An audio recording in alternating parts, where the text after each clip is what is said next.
This producer engineer thought he was going to engineer the next Led Zeppelin album, but then something terrible happened. Stuart Epps on Rock History Music. With Coda, with Zeppelin, what was that atmosphere like? Was like the band has it been announced at that point that they were finished? Okay, so that story, here we go, is that the story is that Gus was given a, Gus isn't with us anymore, I'm sorry, but I can say what I like. But anyway, he was given £1 million tax bill, which he didn't have. He had a bad accountant. You know, he had to sell the mill. So the mill was kind of up for sale. All sorts of Richard Branson was interested. Lots of people were interested. Gus was trying to do a deal with someone. Anyway, in the end, we heard that I'll try and this could be 15 minutes, though. We've got That's 15 okay. minutes. Right. So we heard, because this is another scoop. So we heard that there's a musician, a rather famous one, who is interested in buying the mill. And he's that famous that he's flying in. His plane's arriving somewhere and he's flying in and he's going to come and see the mill. He's interested. So, but we're not allowed to know who it is.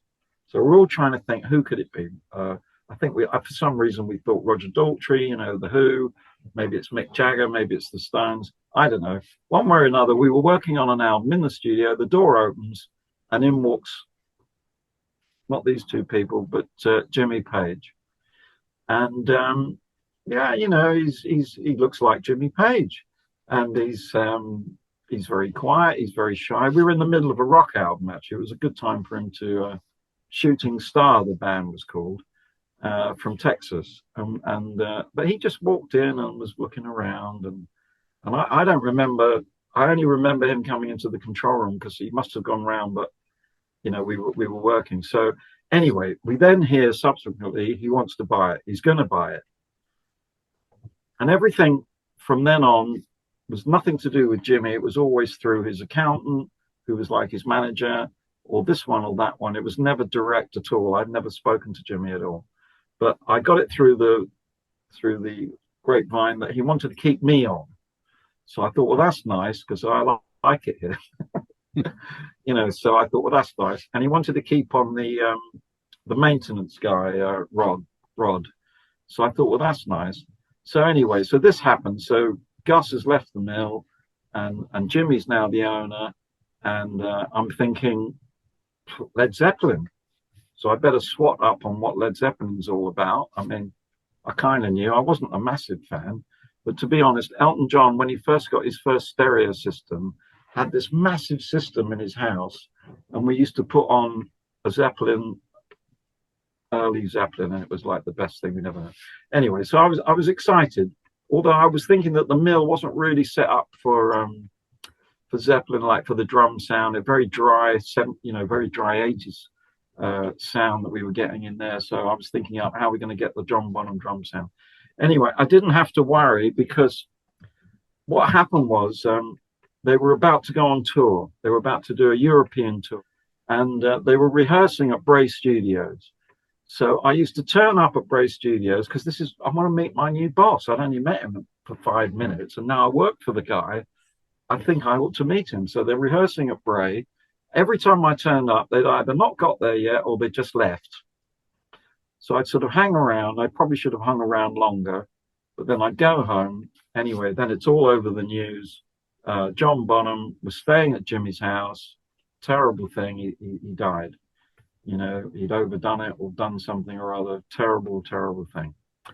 So that put off even longer that I was likely to meet Jimmy, because now he's in mourning and God knows what's going on. And of course, the whole Zeppelin thing is now a big question mark. So I suppose what we did think was that they're bound to replace him with someone. And I thought Simon Kirke. I think a few people thought Simon Kirke from Bad Company, who I did work with. I'm not sure then, but I worked with subsequently. We haven't spoken about him. Absolutely brilliant drummer, great guy. I've been very fortunate to work with some great drummers.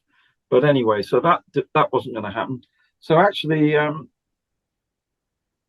the first thing that happened was Jimmy said that, I don't know, well, someone said that there's some tapes arriving. Some Zeppelin tapes are going to arrive. So these multi-tracks started arriving, and I was putting them in the tape store.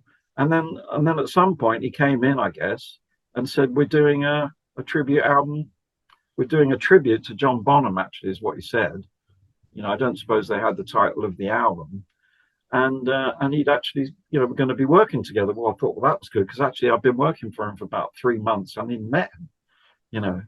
So he brings in this tape that I put on the multi-track, and talk about being chucked in at the deep end. It's all drums, and it's all drums, and it's this Bonzo's Montreux, which is a crazy track by any stretch of the imagination. It's crazy, and I'm thinking, oh, it would have been nice if we'd just had something simple while I'm working with Jimmy for the first time, And I always say it was definitely like being thrown in at the deep end.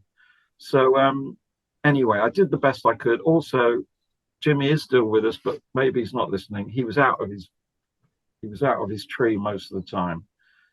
I mean, it's difficult sometimes with Jimmy to know whether it was his eccentricity or the fact that he was out of it on something. Somehow the two went together, and he was quite difficult to understand. And because I thought, this is Jimmy Page, Led Zeppelin's producer. He will tell me what to do, right? He will tell me how to get the John Bonham drum sound. He will tell me what reverbs. Well, he didn't tell me anything. And I just sort of went for what I sort of thought.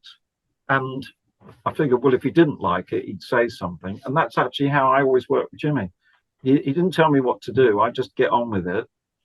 And then, now and again, he might say something. But he was extremely easy to work with, really. The main problem was waiting for him to arrive, to be honest, with Jimmy. He'd say, right, we're starting at 2 p.m, and he might arrive at midnight.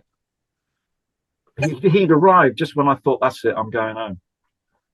I've been here 10 hours now, he's not here. As I'd be going to leave, he arrives. And now we're there all night, So that was the only thing with Jimmy. And of course, somehow we got through that album, and again, I got to mix 2 tracks that were from one of my favorite albums of all time, which is In Through the Outdoor. I mean, I love that. That was the main album I got into with Led Zeppelin, to be honest. And there were 2 tracks, Wearing and Tearing and something else, that was from the album. I got to mix them, and I absolutely loved it. I love that album too. I love that album. Robert Plant came in, and he was great. He was great to work with. He was a great guy. And anyway, when Jimmy took over the mill, he brought some equipment in. He's always been, I could talk about Jimmy for years, really, but he was very into technical stuff. And he's always into advancement in technique, and into the, whatever was the latest thing. We'll have more from Stuart Epps coming up the next few days. Remember, he produced so many people, engineered a lot of people. He was the engineer on the Coda album with Jimmy Page. Worked with The Firm, Twisted Sister, Elton John, Paul Rogers, Jimmy Page, and a host of others. If you want to get produced by him, he is available. Go to his website, stuartepps.co.uk. Remember, subscribe to our channel. We always love it when you join our team. Like our videos, spread the word, spread the videos on social media, and comment on them as well. I'm John Beaudin. This is Rock History Music.